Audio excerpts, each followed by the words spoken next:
Brothers and sisters, Abuubaida has revealed that there is a network of tunnels underneath the land of Gaza, which were allegedly constructed by the Israelis.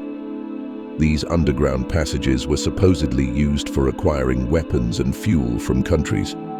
However, on October 7th, a series of attacks were carried out by individuals through these tunnels targeting the Israelis. In response to these assaults, the Israelis launched counterattacks against us.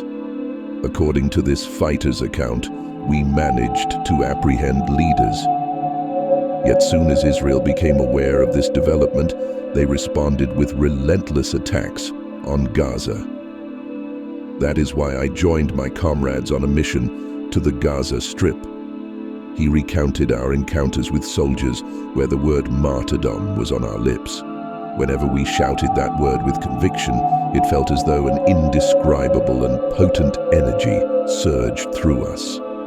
This force had power that it seemed capable of overpowering any adversary standing in our path. This individual assured us that the word martyrdom held strength. During our battles against soldiers, he shared how none of them could escape when he emphatically uttered that word and fired his gun. He also spoke of occasions where it appeared as if the bullets fired by the Israelis inexplicably missed us and veered off in directions. It was truly astounding to witness. He went on to describe how for days we endured without food or water. However, fueled by this word, we felt a strength that allowed us to confront any formidable opposition with ease. Furthermore, this fighter emphasized how Palestinian spirits are rising higher amidst increasing oppression than diminishing. There is a strength with us that we have felt, and it keeps growing. Another fighter also mentioned that when he went with the intention of attacking their camp, the Israelis captured him. As soon as they started firing at him with their weapons, their fingers stiffened and they could not open the fire.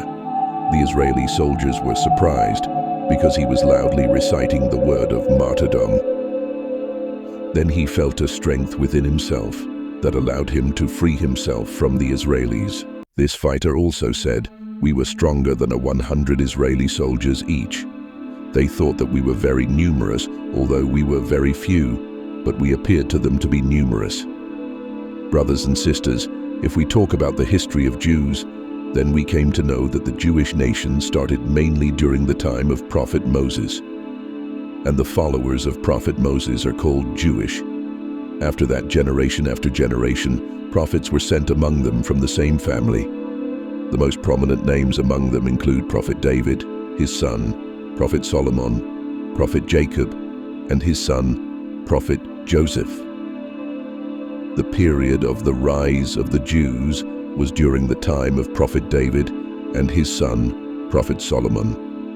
This was the time when the Jews were given the glad tidings by Allah that if they follow the commandments of Allah and refrain from disobedience and stubbornness, then Allah would favor them.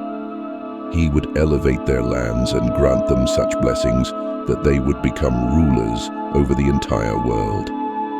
The meaning of this was taken very wrongly by the Jews, and they began to consider themselves worthy of ruling the whole world and considering the rest of the world as inferior to themselves. They always insisted on making themselves stronger because Allah sent the most prophets to the Jewish nation.